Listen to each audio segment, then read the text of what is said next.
Yes. Oh my goodness. Let me get comfortable then. There's a chair right there. Right here. It's in the shade even. You couldn't ask for anything better than that. The March 13th incident, Phoenix, Arizona. It was in the evening. I wrote up a whole page report on it, the details at the time, but now that a decade has passed, so I'm kind of foggy now about it. But I remember the evening. Mark Galati came to our front door and knocked on the door. He is returning some music from his mother to Grace. And he says, "Brother Leavitt, come outside and look at this." And up in the sky, something unusual. And so I went from the front of the house towards the street. He and I, then Grace came outside, and Mark's mother, and we saw these most unusual lights and pondered what they might be and what they were. It was in a beautiful V. What time of the night was it? Oh, this was about 6, 7. Sun had gone down. It was about 8 o'clock maybe, about. The records will show exactly. And they're moving together in unison. 1 light, 2 lights, 3 lights, 4 lights. 1, 2, 3, 4, 5. Like a V. And they were going across the sky from Prescott, moving slowly. Very slowly movement. They were the brightest lights I had ever seen. Brighter than any plane lights. And we talked about it. We went out to the car and they were still moving. And we finally got tired of watching them when they were about straight overhead. We thought we'd watch the 10 o'clock news and see, what the event was. Yeah. And it gradually moved over and They were just we looked lights. again and they went on home and I went in the house and I just, So 10 o'clock news. I watched to see what it was. The 10 o'clock news reported that some people had reported seeing some sights over Phoenix, some lights. And perhaps there were balloons or weather balloons or whatnot from the Air Force. And then they said that the radio towers, they interviewed the what are the airport landing? Aircraft controllers. Aircraft controllers.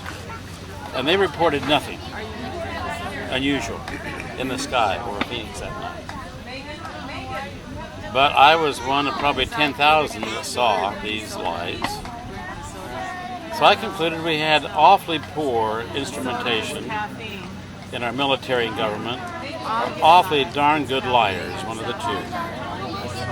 Because what we saw was real. Brighter than anything we had ever seen, flying in perfect formation together. And so that was what had happened.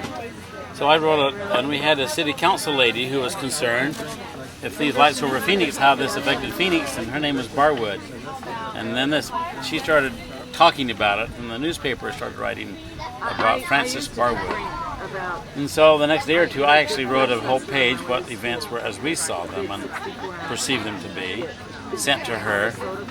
And because it was documented, and I wrote it down, that became part of her file that got involved with a master file of those who do UFO research. And so my name and address was there, and I was invited several months later to go down by Arizona State in Tempe for a conference of all those that had seen the lights. And what was interesting, I went to that conference and I heard reports of lights of people that saw things that I didn't see. I knew what I saw, and Mark saw and Grace saw, but some people saw other lights of things where they broke off and went elsewhere. Oh. And then at the meeting, what was most fascinating, there was a Elders Quorum president, truck driver, outside. There were probably 500 people at this meeting. And they filmed everyone. And that's why I've been on TV from time to time as a person in the audience when they show this UFO thing. I just happen to be in the audience. But I was curious to see what others saw. I wanted to know more about it. because it wasn't a figment of my imagination. It was an event. It really happened. Just an event. And this Elders Quorum president, I was fascinated what he saw. Well, about the same time that these lights went from and putting pieces together, in the event, there were multiple sightings of many things that night over the Arizona skies in different places. What I saw was just one part of it. About that same time in the evening, this truck driver of LDS, Elders Quorum president, was driving a truck from Tucson to Phoenix. It's about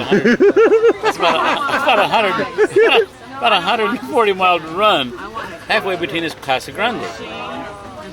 And out by the Picacho Peak area, before getting to Casa Grande, between Tucson and Phoenix, these truckers are driving along, and this Elders Quorum trucker drove under this big object that had lights pulsating around the perimeter of it, like a hat.